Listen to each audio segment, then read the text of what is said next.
nagerageje kwegeranya ndazi ko ari byinshi tuvuze tugire list y'ibyo duhurirako mu bituranga ni byinshi ariko munyemerere mvuge ibi bike biza kudufasha mu kiganiro cacu no kuvuga ibituranga nk'abanyamuziki muri rusangi. Icyambere nabonye niki bose bafise impano mvabwenge zijanye n'umuziki mwakivuze mu baprofane hariho abavuza umuziki hariho abaririmba hariho abahinyanyuzi turabihurizako turafise impano mvabwenge zijanye n'umuziki. Ils ont tous les talents artistiques musicaux kuko ntucuvuga ngo je kubera nkije njewe nzi kuririmba ariko nabone hari abaririmba neza. Jackson aririmba neza n'abandi bose baririmba neza donc turabihurirako turafise impano mvabwenge. Ico ni cambere ariko ntibigarukira ngaho turafise n'ikindi duhurirako kituranga.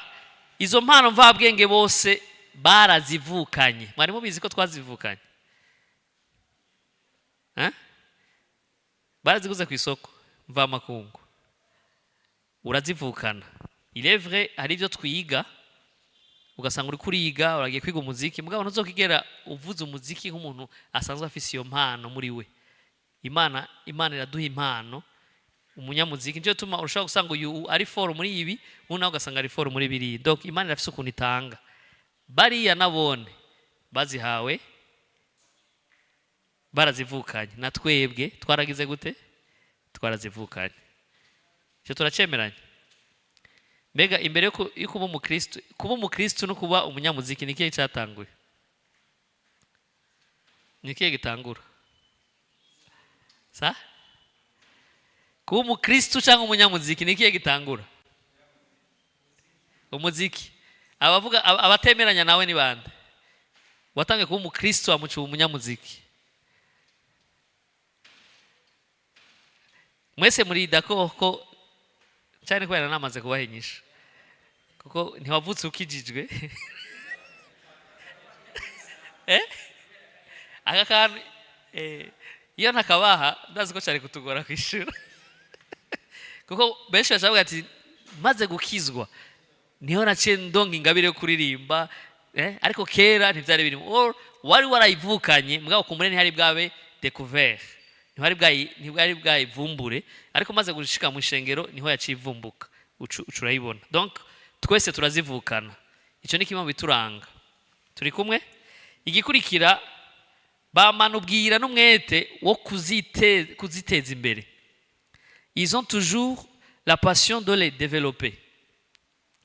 Kujya travaya, kujya unywa amagi mabisi, kujya ukora vya bindi vyose niko nabone babikora kugira ngo baronka amaji meza. Kujya travaya amakoro, kujya urondera ibishoboka byose kugira ngo ushobore kwameliora ntuzetala yawe nabone barabikora. Ico turagihurizako. Ico ni kimwe bituranga. Ukijijwe ntibica biza birakoroka biva mu ijuru.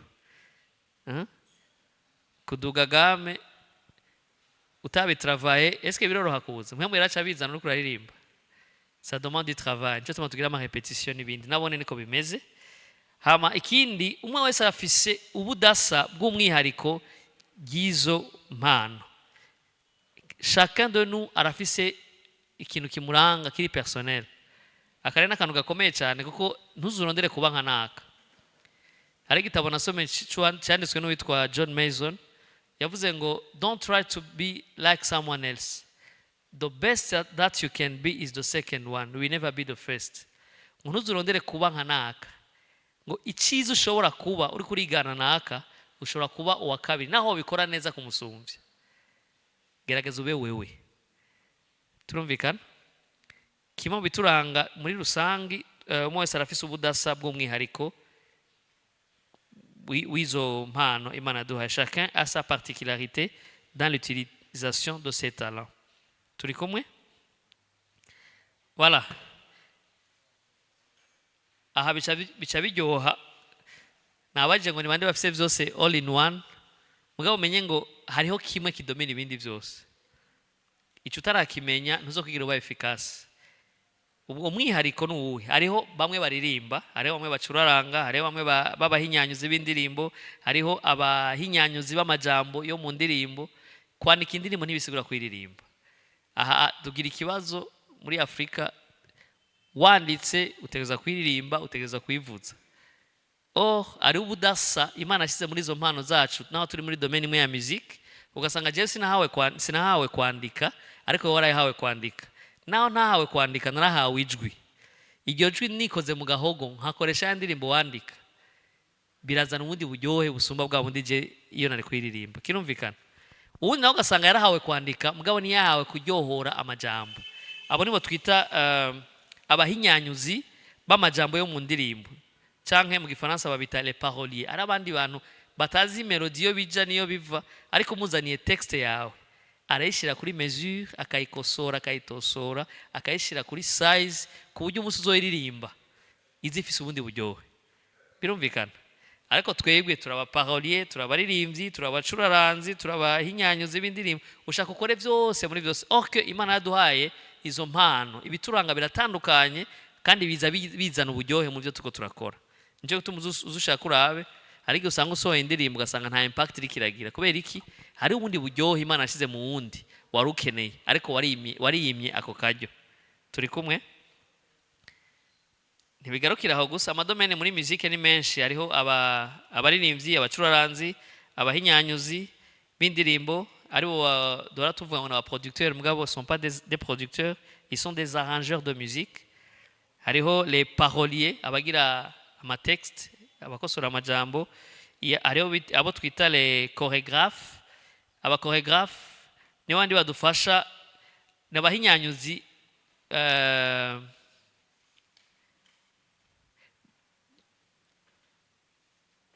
abahinyanyuzi bigaragazwa y'indirimbo. Abachorégraphe n'abandi badufasha hageze kugira nk'amasanamu, amaclip, akamenya iyi ndirimbo yawe ikwiye kugirirwa chorégraphie imeze gutya, itambwe gutya, muririmbe muraha, muririmbe mumeze gutya, mwifatuku. Sinzi ko muvyumva, ariko twebwe dushaka cyo twigirira byose.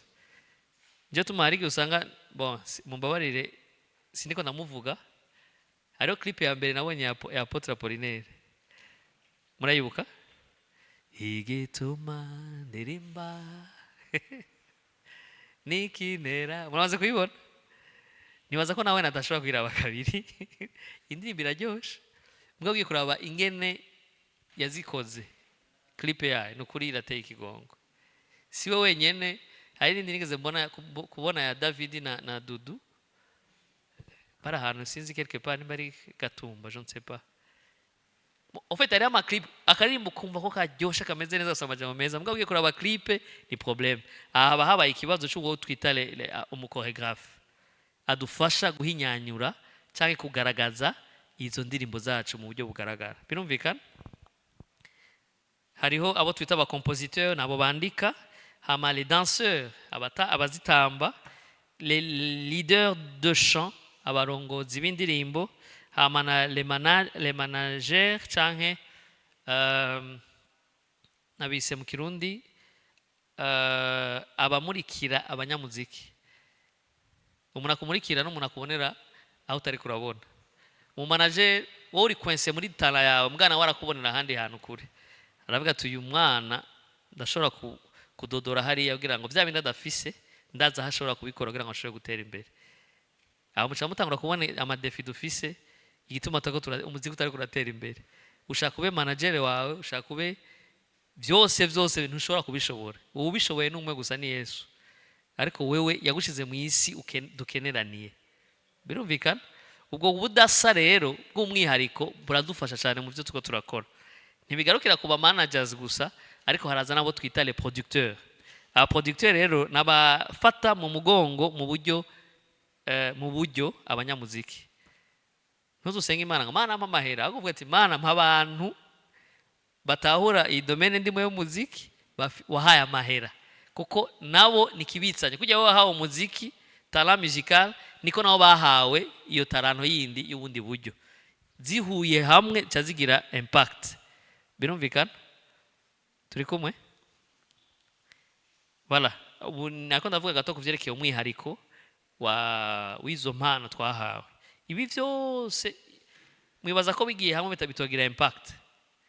Dufate jewe ndi umukompositeur, ndakompoza nkaha indirimbo melody, ngaca ndondera nka Claude nzi ko ari umwanditsi asokosora neza ari umuparolier ngaca ndamuha indirimbo yanje ngenda ndabire ko amajambo atonze neza areponda kuri theme uyishire ku murongo hama ngaca ndayikura ngaho ngaca ndondera ndega basha Rich afite ijwi ryiza ryo kuririmba Rich nanditse indirimbo iri kuri melody nziza umfasha ukaza ukayiririmba tukajya dufatana urabona ko iyo chaîne tumaze kuba bangahe hari uwanditse hari uwayikosoye hari uwiririmba hari nande tugeze kuri fazi y'umunyamuziki uwideshifra amakoro ayivuze ngaca ndondera mon frère witwa nde papa Joseph ingufashe kudeshifra indirimbo hama aheje kwideshifra tuca dukurikira iki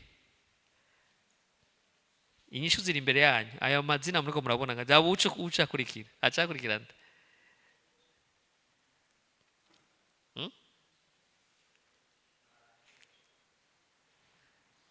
arrangeur donc tuja muri studio imbere yo kuja muri studio turashobora ati indirimbo iraryoshe arrangeur asabwa ati harakeneye amajwi y'abakobwa harakeneye amajwi y'abahungu harakeneye ijwi rimeze uku n'imeze uku tuca turonderana ABCD tuca dukorana mwumve iyo biriko biraja hama tumaze kwegerana tuca tuja muri ujya arrangeur muri studio akaca dufasha akayivuza neza nawe bwa buhinganye n'Imana yamuhaye aheje kuyivuza entrete imbere ko tuja muri studio hari undi twibagiye hari uwahaciye afise iyo mpano umuziki uri muri iyo mugabo atazi kuririmba atazi kwandika mugabo azi kuvugira umuziki ndaza ha mahera ari akeneye kurihwa muri studio ndazi n'abafise ingabire je ntafise yo kuririmba ariko kuvugira umuziki ndabishoboye akaca agenda akavuga ati bana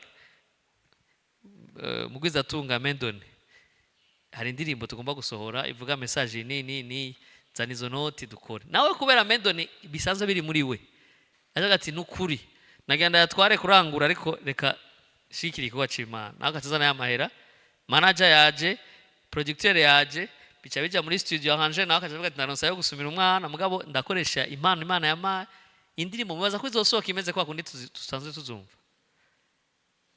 hari n'undi nawe afise umutwaro wo gusenga ugusengera ico gikorwa asengera iyo ndirimbo kugira ngo igire amavuta igire iki akarimbo gasohotse gasohoka kameze neza ageze kugira clip abakoreographe bakaca baza ati rero realisation yayo izomera ukunuku aho uzo wambaye white kandi aho uzo buri aha naha bizoyemeza ukunuku iyi message si yo kujana muri ama etage y'Ubujumbura aho niyo kujana hano mu gitandara hariya mu mabuye ahantu hari grotte bakarondera hano ari isenga gibuye akabarugira clip ariko twebwe usaba uriko uravuga ati waramfiriye warancunguye ukasanga umutipe ibereye hariya kuri nuze aha kuri Dorado hariya hejuru muri etage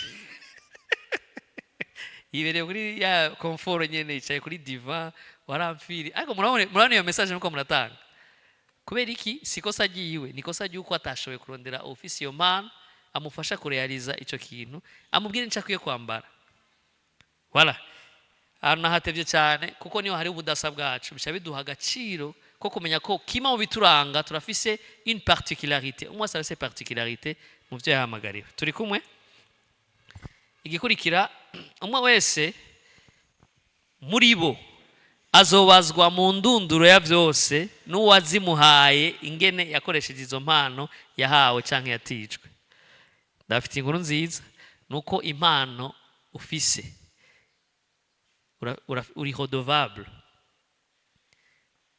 uri redevable envers celui qui te les a donnés kandi uzotanga raporo nubona n'abajya bose baba profane si twebwe gusa tuzotanga raporo abakristo nawe ne bazotanga raporo turi kumwe kuko izo mpano niba twarazivukanye so twazihaye uwaziduhaye afite icyo yaziduhereye la preuve en est que iyo umuntu apfuye ari umuprofane cyangwa ari umukristo arusubira kuririmba arusubira kuyikoresha iyo mpano bisobanura ko nyene iyo aba yayirekipeye habasiye kutanga raporo rero y'ingene wayikoresheje sa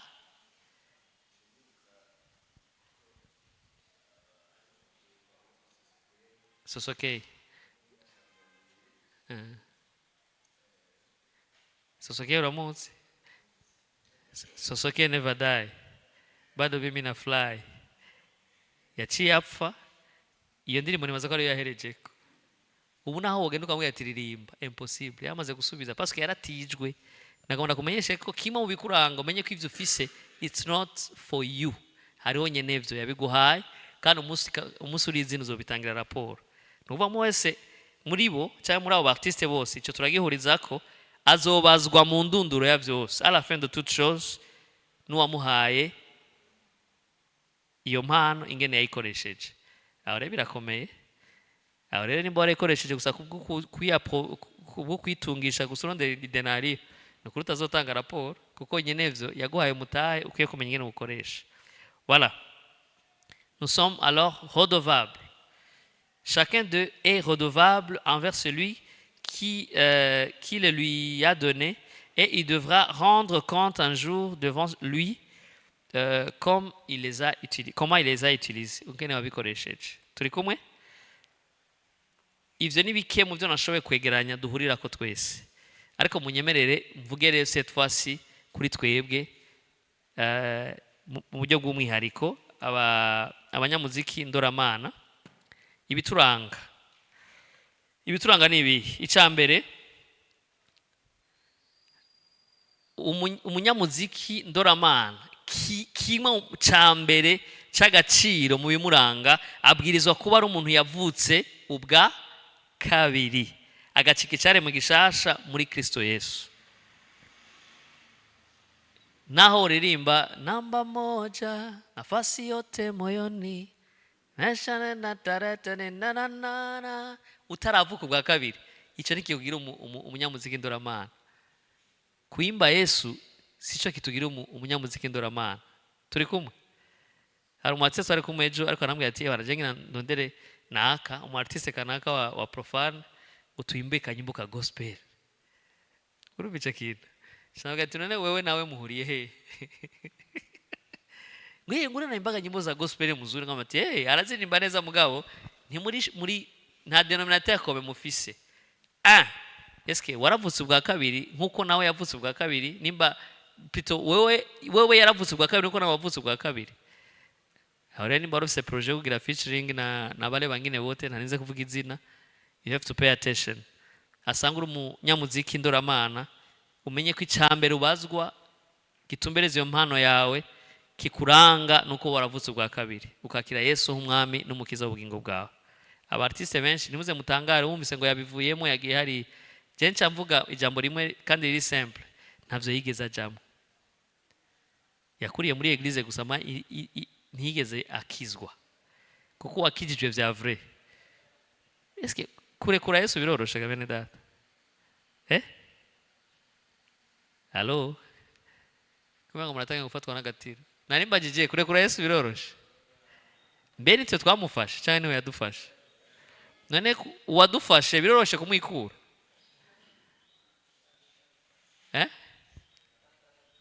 Ntuzaho yagufashe nimba ari ukuguru nimba ari ukuboko none uwo mwikura gute? Ujya rero uvuga ngo yamwikuye atigeze uja mu biganza byiwe. Sizi ko bitahura. Tugerageze kuba clair. Ngo yo ujya twararimbana ngo turakorana ibikwa by'Imana. Mwarakorana ntimwari muri même dénominateur ko nimamse même dénominateur comme sino nibisigura ngo ntibishika umuntu agatrebisha. Urashaka gutsitara mugabo wamize Yesu ntibikunda ko atsitara ngo gume hasi aragahaguruka akagaruka. Turi kumwe? Kirgira komeye cyane ategeza kuba yaravutse ubwa kabiri. Utaravuka ubwa kabiri iyo ni urgence, cri d'alarme. Suzuma neza ko wahuye na Yesu kuko impano yawe nivyo warayivukanye mugabo uwitumbereza ni Kristo Yesu ni wagufasha akaguherekeza namwe muyera wiwe kugira ngo ashobore kugushoboza kubikora neza kugira ngo wa munsi ugutanga raporo ntuzube mu bicuza ngo iyo namenya ariko uzumubana bavuga ati nabikoresheje neza. Nico gituma birivuga ngo muri Ephesiens 2:10 ngo turiremwa vy'Imana twaremewe muri Kristo Yesu dutegurirwa ibikorwa vyiza vyose kuva kera ngo tubigenderemo. Kuremwa n'Imana twese twaremwe n'Imana. Babandi bose nariko ndavuga ubushize twese twaremwe n'Imana. Ariko abavutse ubwa kabiri bararemewe muri Kristo Yesu. Sinzi ko mwabonye ni eshelo ya kabiri. Kuremwa n'Imana twese twaremwe n'Imana. abanyamuziki bose baremwe n'Imana, izo mpano zose bafise bazihawe n'Imana, ariko twebwe ntibigarukira kuremwa n'Imana gusa, ariko twararemewe no muri Kristo Yesu. Arebe bica bigaruka kuvuga ko twe turaba abanyamuziki NDORA-MANA kuko twaramaze kuvuka ubwa kabiri, twaramaze kuremerwa muri Kristo Yesu. Turi kumwe? Ikica gikurikira inyuma yo kuremerwa muri Kristo Yesu, hari ibikorwa twateguriwe. Ntushobora gukora igikorwa udafise ibikoresho. Ndabesha? Sinshobora kurungika umuntu mu murima ntamuhaye isuka. Bisaba ko namuha isuka, nkamuha n'umuhoro, nkamuha n'umurima aza kurimamo. Yesu rero kimo mu suka yaguhaye, iyo talent musicale yaguhaye ni kimo bikoresho yaguhaye.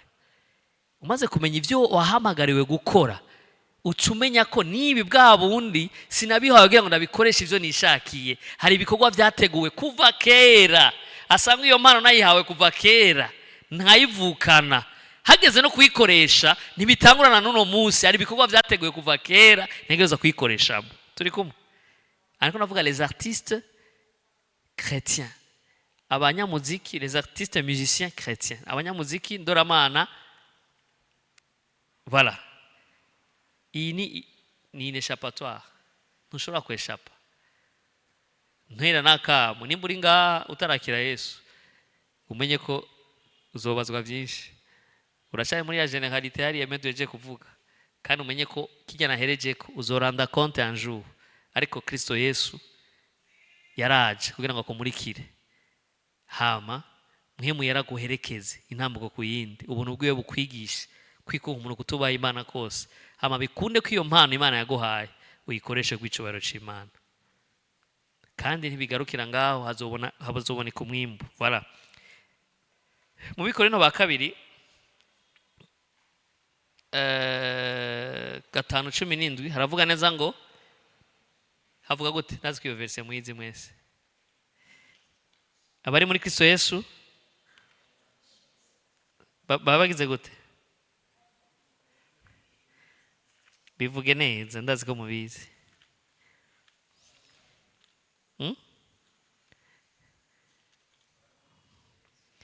Si quelqu'un est en Christ, il est une nouvelle créature. Les choses anciennes sont passées, voici toutes choses sont devenues nouvelles. Abari muri Kristo Yesu ni abacitse cyare mu gisha, uri muri Kristo Yesu abacitse cyare mu gishasha, ivya kera biba bihise, haba haje bishasha. Nukuvuga ngo iyo umaze kwakira Yesu umwami n'umukiza w'ubugingo bwawe, malgré ko yavukanye iyo talent musicale, ikica kikuranga nuko utangura kugendera mu vy'Imana yaguteguye kuva kera, nk'icyare mu gishasha, ubuzima butanguye. Mwene majambo bajya bari muri profane, bajya bari muri biriya, abayanza kuishi. Haragaterme nkunda kuvuga, hari ico twita l'existence. Tout ce qui existe ne vit pas, mais tout ce qui vit existe. Il y a des gens qui existent mais qui ne vivent pas. Hari abantu bariho mugabo batabaho, bakiri muri wa muzingi uvuga ngo twarapfuye, baracapfuye bishwe mu byaha byabo. Malgré la perfection bashobora gukoreramo, malgré kumenyekana bafise, baracari muri cercueil, barapfuye mu byaha byabo. Ariko ngo twebwe ngo twarapfuye twishwe n'ibyaha byacu, ngo Imana yatugiranye bazima na Kristo. Aha rero nico kica kivyara iki kintu cyo kuvuka ubwa kabiri. Twaravutse ubwa kabiri. Iyo havutse bigaragaza début de la vie, ubuzima wabutanguye. Hama n'ibikoresho ufise vyose bica bikoreshwa neza, kuko ntubikoresha nk'uwapfuye, bikoresha nk'umuntu afise ubuzima. Amen. Kintu nagitevye ko mugani baza ko kiri nkora mutima, très important. Kimo bituranga nuko turi bivyaremwe bishasha. Ndi umunyamuziki cyaremwe gishasha, ni umunyamuziki yavutse ubwa kabiri. Icya kabiri yitwararika imbere ya vyose ubuzima abanye n'Imana muremyi wiwe gusumba igikorwa ayikorera. Babandi ba mbere twavuga bayipreocupa n'ivyo bakora. Ndakora, il faut kubose, il faut kufanya hivi, il faut kugira ngo tumenyekane. Kubera ya passion, bafise passion yuko perfectiona, yuko tesa, yuko giriki. Ariko maze gushika cyane mu gishasha, si wowe ucika objectif. ahubwo ubuzima ubanye n'Imana bati ivyo nokora byose nafitani ubucuti n'Imana ntaco byonshikanako. Ni kuvuga bigira gute? Ugira umwitwarariko imbere ya byose ku buzima ubanye n'Imana muremyi wawe gusumba igikorwa uyikorera. Il se préoccupe en premier de la vie régnant entre lui et son Dieu créateur que le service qu'il leur rend. Turi kumwe? Imana ntiha agaciro indirimbo tumuririmbira nizo twandika, ahubwo iha agaciro ubuzima tubanye nayo, ubucuti dufitaniye hagati yacu nayo. Voilà. Muri Matayo 6:28-33 murahazi ngene havuga twitwarike ivyuma by'Imana no goroka ibisigaye byose ni inyongera. Nukuvuga ngo preoccupation ya mbere ni ubucuti dufitaniye n'Imana, ibisigaye byose biza bikurikira. Muri Yesaya 6:1-8 murazi vyabaye ni 6 ahubwo ni 5 je crois. Esayi cagiye yabona umwami Imana ni 6. Okay, mu mwaka Uziya yatanzemo munabonye umwami Imana aho byagiye ku ntebe n'ibindi bikurikira. Urabona ko preoccupation ya mbere yabaye ubucuti dufitaniye nayo. Ikintu ca mbere yavuze inyuma yo kubona yavuze gute? Mbonye ibara, yewe jewe ndagowe, mbonye ibara jewe umunyaminwa yanduye. Donc ubucuti dufitaniye n'Imana bufise agaciro cyane gusumba ibyo ndiko ndayikorera. Turi kumwe? Igikurikira ikimuranga adwebera canke aratebera mu bwiza bw'Imana, kandi ivyo nivyo bimuha umunezero. Kudwebera canke gutebera mu bwiza bw'Imana nivyo bigize umunezero wiwe. Demeurer dans la présence de Dieu fait sa grande joie. Babandi bataravuka bwa kabiri umunezero wabo ni gusinya amakontra na za Brarudi na za ande ababaha amafaranga. Ariko uyu yavutse bwa kabiri kima mu bimuranga ntanezererwa kubera imaposhe we yuzuye, ahubwo anezererwa kubona yigumira mu bwiza bw'Imana. Je tuma Dawidi avuga ati nararyohegeye bambwira ngo ngende mu ngoro kwa data. Yumva aryorewe kuba mu bwiza bw'Imana parce que niho yumva umunezero we wuzuye. Yesu akaca avuga ngo vyo kumara iki kunguka ibiri mu isi vyose ariko gatakaza ubugingo. Sinzi ko mubitahura. Donc peuple siwe ni kudemera dans la présence de Dieu gusumba ikindi kintu cyose. Mwene majambo naho muha kontra imeze gute imukura kuba muri présence y'Imana, imwaka ico kintu cyo kudemera dans la présence de Dieu. Yumumengo urikura mutwara mu bintu bitafise agaciro. Abartiste benshi siko bimeze, sivyo Papa Claude? Siko bameze. Ngicoma ko kajyo nyene. Icoma ko kajyo nyene. Muko mvuga pre-musique, ni hazane vya homosexualité, kwazima mse talent musical. Mi nda postuler hakuna blague. Ngonone bitwa iki, ko ntabirimwo. Mi ndayimba tu, banipige zo mamilioni ama nitahire. Ngonone siko bacha bavuga. Ariko umunezero wacu ntuhagaze ku byo turiko turaronka, uhagaze ku kibanza turimo. Kudemera muri présence y'Imana niwo umva umunezero wuzuye. Muze mushake mugende mubaze bajya bose mu bigaragara wowe umengo barako barirukira ibintu. À la fin de toute chose baricuza. Mu petit trois patient nibaza ko mu munsi yatwaye pre-musique bwa mbere. Bwari bwa mbere cyangwa kabiri. Ujya ari mu bana nari ndongoye muri Fekabu. Ico gena ndongoye jeunesse. Yagiye avuga ngo agiye kurondera Minerval kugira ngo ige université.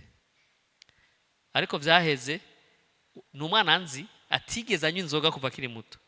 Atabintu by'abakobwa by'ubuguruguru yagize ajamo. Ariko guhera umunsi aronse aya 12 millions bamu. Najya shuri ntajyo yize. Sinzi umuti begeze kundukira ka audio peti yaborewe yabuze ni yaja ariko arashobora no motari. Umpeta atigeze agwana. Kandi afise pero mpeta afise tala kabisa irimba neza. None umunezero uri he?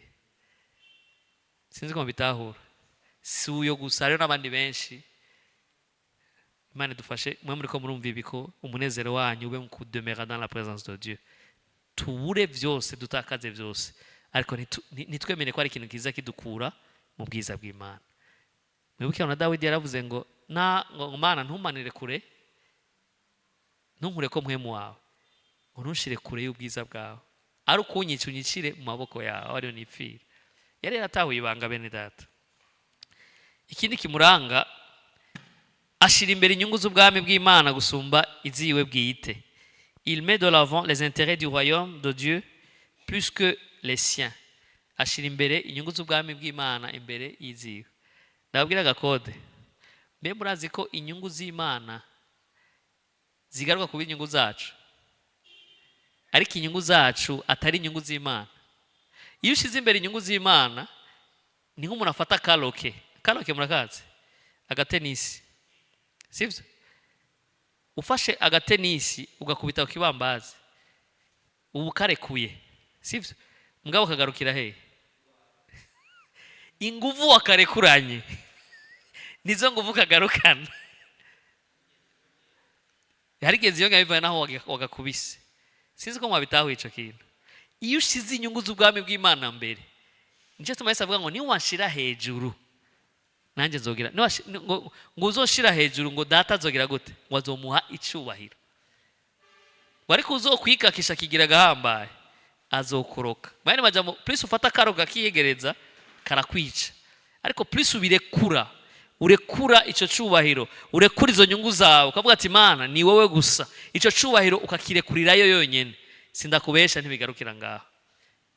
Imana irazana ico cubahiro ikaza ari plus gusumba ico wari kuyiha canke abantu bari kuguha. Bibiliya ivuga neza ngo umugisha wohora uratungisha kandi nta mubabaro awuvangamo. Iyo uhaye Imana icubahiro ugashira inyungu z'ubwami bw'Imana imbere, Imana yatubwira muri église, c'est pas un lieu de business, c'est un lieu de contribution. Urazana ico wahawe n'uri akazana ico yahawe, tukubaka ubwami bw'Imana. Udaspekila. Muraza kuronka umwanya w'ibibazo, ndazi ko ngaha muza kubabaza cyane, kuko benshi ba musicien munaombaga Yohana kama pasteur anipati kugira 10 jeni twumvikana.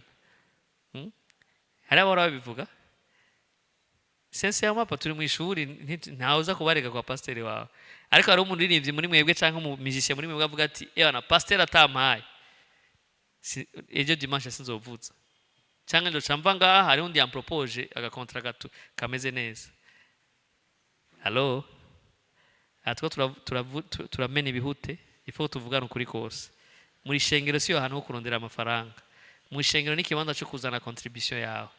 Hama plus ubu mwizigirwa mu vyo wajejwe. Arabahezagiye amafaranga nivyo, nawe wahawe iki?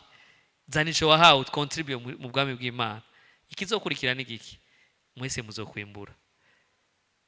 Uzobona umugisha w'Imana. Iyo ndiko ndavuga, je fais partie des gens qui ont été proposés muri église narimwo, nkorera ibintu bimwe kubera ibikorwa nakora muri église, ngatoya ni occasion nahawe n'Imana gukontribuwa mu ishengero. Ntimumbwire ngo ndabigure mumpe kugira ngo ndabikore, oya. Imana izokwitwara ku buzima bwanje kandi yarabitwararitse.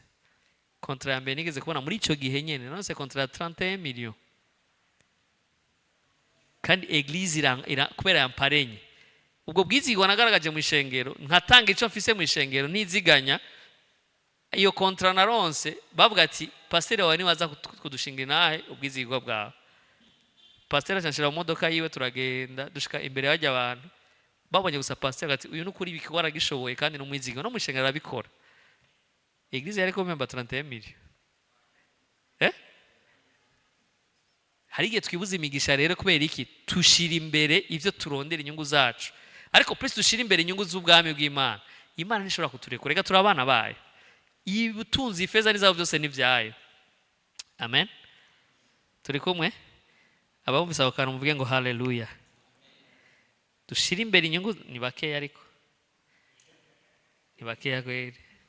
Naye mvuze ngo abantu bumvise aka kantu ko gushira inyungu z'ubwami bw'Imana imbere gusumba izacu bavuge ngo haleluya. Bavuze n'intege ntacu. Ababitahuye muzobona umwimbu wavyo. Amen. Voilà, iyo tuvuze inyungu z'ubwami rero tuba turavuga iki? Icambere tuba turavuga kubona abantu bakizwa, les âmes sauvées. Urazi ingene biryoshe. Ego waraye ubusa, ego waje kuri église n'amaguru, ariko Imana iguteye itego agara imbere y'ishengero ry'Imana, ukayobora ishengero ry'Imana mu ndirimbo. Hari umunyabyaha umwe yaje, hama gataha yakire Yesu kubwi ingene Imana yagukoresheje mu ndirimbo mu buryo butandukanye. Aho baza ko atari umunezero ukomeye kubaka inzu canke kuronka envelope itubutse baguhaye mwijuru, nta misi mikuru ibayo. Ariko iyo umunyabyaha umwe akijijwe mwijuru habaye imisi mikuru. ibaze rero Imana igukoresheje biciye muri iyo mpano Imana yaguhaye hagakizwa 2 3 4 5 mu ijuru akaba impundu. Wibaza ko Imana ibirekura uko nyene? Hariho feedback. Inyungu z'ubwami bw'Imana zigaragaza kubona abantu dufise passion yo kubona abantu bakizwa. Iyi mpano Imana yampaye ndayikoresha kugira ngo abantu bakizwe. Icya kabiri, kubona ababoshwe babohoka. La délivrance des captifs. Hari abantu baboshwe kujya kwa Dawidi, Imana yamukoresha mu gihe Sawuli yaragwaye. Agwaye barondera musicien rurangirana ashobora kucuraranga ivyare muri Sawuli bikavamo. Umupeta cyaraseruka. Kandi yari competition entre temps, nimba mutari mubizi. Haya Dawidi ntibamutoye gusa ngo kajya gapeti karabishoboye. Yari muri competition. Baraje ari benshi ariko parmi bariya bose Peti akapata kibali. Bitewe nuko la passion yiwe ntiyakoresha ingabire gusa kugira ngo imuprokire ubutunzi imuha ivyo akeneye. Yayikoresha kugira ngo ababoshwe babohoke. Imana ashobora gukoresha impano yawe muri domaine musical abantu bakabohoka. Siyo mpaka tuseme ngo toka kwa jina la Yesu gukemea. Urashobora kuririmba impumi zigahumuka. Urashobora kuvuza umuziki ibimuga bikamuguruka. Ni bande bavyizeye? Birashoboka cyane. Niba vyarakunze kuri Dawidi, wowe vyonanirana kandi ugendana na mpwemu yera akuzuye. Bwa bushobozi bwazura Kristo mafuye bukorera muri wewe birashobora gukoreka mu buryo budasanzwe. Igituma bidakoreka uno munsi turabe focus yacu, motivation yacu imeze gute. Cya gatatu kigaragaza ubwami bw'Imana ni icubahiro c'Imana. Aha rero hari très sensible. Mutankomeye amashi kibi kibazo. Murabizi? Naririmbye neza amakaskade mabitu gani naduze ndamanuka ndahindukira gati ewana nkagaragaza utravaya no mu CD y'abantu meti nuzenya Franklin yaravuze ngo purema nanga candaga kubita ngaho purema vuga ngo ndabe ko bya bindi aho hose nkarondera iki bankomera amashi ewana muri no misura kaze muri no misura travaya muri no misi birakomeye bakubwiye ako umuti wafashe bene data. Paulo avuga gute? Kwanza si Paulo ni Yesu. Ngo iyo umaze gukoreshwa bya bintu byose uzugaruka uvuge gute? Ngo ndumushumba w'imburakimazi. Je ne suis qu'un simple serviteur, je n'ai fait que mon devoir. Nakoze icyo nategerezwa gukora. Hama ibisigaye by'icubahiro sahawe ko kubirondera. So ukorera, so yaguhamagaye, so yagushizemo ubwo butunzi ni wazi igihe gikwiye azogushira hejuru. Ashira hejuru abicishije bugufi, agacisha bugufi abishize hejuru. Rero usikuwi mu mugambi wariko baragufashita, ariko baragukorora. Aho kuba mu mugambi ufatanye n'Imana kugira ngo Imana ikuduze. Yesu abwe icubahiro. Mu kugira gute? Gukora ku bw'icubahiro c'Imana. Abana ko baraharanira ubwami bw'Imana, inyungu z'ubwami bw'Imana baharanira icubahiro c'Imana. Bene data tuko turafashanya kino gikoko. Ntidukene ko amazina yacu amenyekana. Ngo brightness na inganji na Christian artists involved bateguye bafashije bagize oya reka Kristo yamamare bene data. Reka Kristo amenyekane.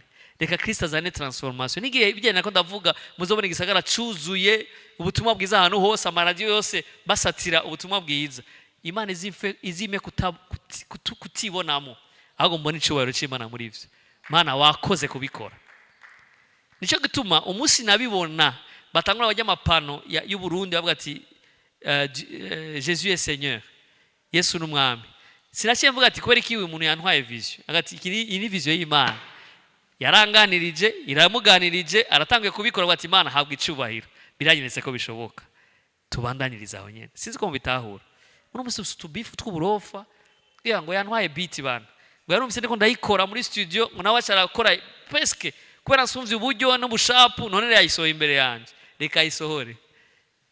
Nani icubahiro ni cawe. Naho yerimba yandirimbo yawe nyene. Icubahiro kibi ca data. Sinzi ko mubitahura. Allo. Voilà. Izo ni bimwe mu biranga ubwami bw'Imana. Igikurikira ni ivyizigiro vyiwe abishira ku Mana yiwe imukoresha gusumba abantu akorera uko bimera kose. Il met toute sa confiance en Dieu qu'il utilise qu'aux hommes qu'il sert malgré tout. Ahantu harakomeye. Hari igihe tubaza ngo twe dukorera abantu plutôt dukorera Imana. Ni bande bakorera Imana bari muri kino kibanza? Abakozi b'Imana. abakozi b'Imana bari muri kino kibanza shira ibiganza hejuru. Hama reka nsabe abakoreshwa n'Imana bari muri kino kibanza shira ibiganza byabo hejuru. Abakoreshwa n'Imana. Halo. Ngo nico kimwe ninde yakubeshe? Umukozi n'ukoreshwa wumva ari bamwe. Ni bande bakozi b'Imana bari muri kino kibanza? Bana bagopa kutia mikono yuru. Shira hejuru nani bari bashize hejuru? Ni bande bakoreshwa n'Imana bari muri kino kibanza? Biraryoshe muri conscience yawe uzi ko atari wowe ubikora ahubwo ari Imana ibikora muri wewe, birushizaho kugucisha bugufi. Kuko plus wishira hejuru ati umukoresha wanje ararisika kunkura mu kazi, ariko kuko ari wankoresha bima kwisumeta, bima guca bugufi no kugendera ku murongo wowe ariko arambwira parce que niwe ankoresha. Iyo understanding imaze kuza bizogufasha kumva ko na bya bindi byose uri kurakora, it's not about you, it's about him. Ivyizigiro vyawe bikubakira kuri we. Hama uyo ni wadushoboza gukorera ishengero. Nico gituma ngaha navuze ngo ivyizigiro vyiwe kimo bimuranga, arangwa nuko ivyizigiro vyiwe abishira ku Mana yiwe imukoresha gusumba abantu akorera uko bimera kose. Uno munsi abantu twabagize ababosi bacu ndabeshe pastor, kama leo nipati za bisi dimanche utaniona urwo korerande urwo koreshwa nani? Imana igukoresheje. Filipo nta ya bisi yari afise. Mwana mwizi ko ataya déplacement yari afise. Muravyibuka iyo histoire muri Bibiliya. Imana ifise idiri yo gukiza ya nkone yo mu Egypte Ethiopien. Nimba sinzi discussion yo barabaye ntivyanditse mbwa ndiko ndavyumvira. Peut-être Imana yabwiye Filipo, Peti genda wiruka urabujya mu tipe hariya ijya nkone yacanganyikiwe kirasoma inkuru za Yesaya ziri muri Yesaya none vyamucanze, nyaruka ugende umusobanurire. Filipo avuga ati sasa mzee mitaenda kule ai wewe ari kumukogote none je ndamushikira gute? Mugabo ko yari diri y'Imana ntiyari diri ya Filipo. Kandi witwariko wa mbere w'abantu si Filipo yari ufise n'Imana ari ufise. Imana iramuterura mwanda yita ko ari R Philippe, yamushize muri R Philippe. Wari umuntu ari kumukogote ariko aragenda, hama acha yisanga baricaranye. Munaze kusoma iyo nkuru yamushikiriye gute? Imana igukoresha ntizobura inzira igukoreshamo. Wowe be humble, ube flexible, uyoboke ivyikubwira. Ivyizigiro vyawe vyose uvyubakire kuri iyo yonyene. Ico ni cakuranga sindakubesha. Nigihe ata déplacement uzobufise izoguha déplacement. Apana bazoguha déplacement, izoguha déplacement. Nimba uzowara utariye watenda kamata microphone yawe izoguha ingufu zo kubikora. Nivyaba ngomba kwikugaburira izokugaburira. Hello. Nivyaba ngomba kwikoresha ibikona izokoresha ibikona. Kubera iki wistressa? Ivyizigiro vyawe byose bibe ku Mana. Abo mwizigirwa kuvyo yakurungize gukora. Reka rero kwisuzestima no kubifata la légère. Ureke Imana igukoresha mu bihe gikwiye n'igihe kidakwiye. Amen. Dushira ivyizigiro vyacu mu bantu dukorera. Nivyo? Dushira ivyizigiro vyacu mu bantu dukorera. Nivyo? Dushira ivyizigiro vyacu he ku Mana. Muri ngene biryoshe. Mana ni wowe nizigiye, ni wowe nizeye. Mfise ikirato gitobotse, mfise ipantaro itobotse, ndagiye imbere y'ishengero ryawe kurikorera. I don't mind. Niyo wana ko bikwiye utanivika. Mugabo utanyambitse ntibisubira ko nzoreka gukorera. Nzobandanya nkoreshwa nawe. Leo tuko na makondition. Mana udakoze ibi sinkora ibi. Uko birako yatugabanya bituboha bidusambura. Turi kumwe? Ivyizigiro vyiwe kimwe mu bimuranga, ivyizigiro vyiwe abishira ku Mana yiwe imukoresha gusumba abantu akorera muri byose. Igikurikira akorera Imana n'ishengero ryayo kubw'urukundo abafitiye atari kubw'inyungu ababonamo. Akareka karakomeye. Dusigaye turondera ama église, agiye église mbone ifisa ama instrument, ya église ifisa abagwiza tunga, ya église mezuko gaca wirukirayo. Ifoko tuba nka Abrahamu ntiyaravye mu bisagara, yabwiye Loti ati wewe ni wahitamo mu kiyaya je ndaja mu misozi, ni wahitamo mu misozi ndaja mu kiyaya. Imana uri mu kibanza igomba ko ubamo ntizobura kukugirira neza, ariko ube motivé par l'amour. Ivyo ukora byose ubikore kubw'urukundo. Amen. Dukorere Imana, dukorere n'ishengero ryayo kubw'urukundo tubafitiye, atari kubw'inyungu tubabonamo. Apana korera Imana ngo Mana uhemba neza, ngo ntawe gukoreye yikoreye amaboko uburendaje gukorera. Apana kwa motive na bitu. Uvuga uti naho utobikora, naho utobinshitsako, naho utobima, nikimbuza gukurikira Mana yanje. Tuma speculation tutiye pembeni. Hama dukorera Imana nk'abazi ngo nituko turitega retour. Tube nk'aba Meshaki, Shadraka na Abednego, naho itodukiza kubera twanse gufukamira igishushanyo, twanse kwicubahiro cyayo tugiye ikindi kintu, naho itodukiza ntidushobora gufukamira igishushanyo. Iyo langage no musira tunanira, turatubwoko. Imana idufashe. Il sert Dieu et son église par amour, non par spéculation. Non, c'est dukorera Imana par spéculation, dukorera ishengero ry'Imana par spéculation. Waregeze kirandondera ngo ihagaze neza, barako baramproposa bourse, barako baramproposa agashahara. Abo baratahuye ministry, baratahuye ico Imana ashize muri jewe. Ahandi abanioni abatakata kuniona, reka bareke kukubona, ariko Imana yawe irakubona, ejo hawe irahazi. Halo. Kindi, impano mvabwenge yahawe sizo zimukoresha, ahubwo niwe azikoresha. Bamaze kukubwira ngo uririmba neza, uvuza neza, ucume ngo tarageze rero ko nsohoka. Oya, ntukoreshwe n'impano mvabwenge Imana ashize muri wewe, ahubwo aba ari wowe uzikoresha. Kuko wowe ni wazikoresha, uzozikoresha according to the will of your father. Uzozikoresha bihwanye n'ubugombe bwa papa wawe. Ariko ni warekazi gukoresha, zizogutwara naho utarikuye kuja, zizogutwara n'ubyo mutarikuye kujamo, bizotuma wifatanya nabo utarukuye kwifatanya nabo. Benshi bariko barata umurongo, bariko barata direction bitewe nuko amatala bafise ariko arabatwara. Journaliste aragurisha emission, hama kacha bati urazi mu Burundi turafise umuntu arimba nka sindabitahura. Ejo musohotse emission, ndazi ndiko ndavuga iconzi, ari umujournaliste antukima Satana akoresha cyane kugira ngo ashitishe aba artiste benshi. Uci imbere yiwe ufise talent ibria, inyenyeri kabisa muri ako karere, umenye ko mu minsi ibiri utabura umuntu ahagaze neza muri Kristo Yesu, uba wanyereye. Acha kurondera manager, acha kurondera producteur, acha kurondera dani byose. Umuntu kuri je nzogufasha ndakwerekerera ingene winjiza umusaruro. Bose biherera he down. Hano mukobwa twaro turirimbana kera yitwa Aziza, nibaza ko bamwe muzi, yarimba mu karaoke kera muri eglise, yarimba neza cyane, n'umuntu amafise image yiwe, ariko yarimba urona ko atsuka umutima w'imbere y'Imana. Sinzi ukuntu yacomotse gatoye gutya, ahura n'uwo mutipe ebana moto chini, n'umuzi sinzi yageze. Mu nyuma za numva se yakubita inzoga, yavyaranye n'uyu mugabo, ejo yavyarana n'undi mugabo. Urana ko arakajagari gusa, ariko vyahereye nguko na tala, nguko na kipaji, biherera impano yiwe yari yamukoresheje ivyo atarasanse gukora. Ariko tureke impano mvabwenge ntizidukoreshe, ahubwo abari twebwe tuzikoreshe. Il n'est pas exploité par ses talents artistiques, mais plutôt c'est lui qui les exploite. Voilà. Mbabare ndangirize ngaha. Hariho byinshi twari kuvuga ku byerekeye iteme, bituranga ni byinshi. Hari ibyo dusangiye n'abandi bose, mugabo kandi hari ibyo dufise mu buryo bw'umwihariko nk'abana b'Imana. Sinda kubisubiramo, nibaza ko mwabibonye. Imana ibampera umugisha.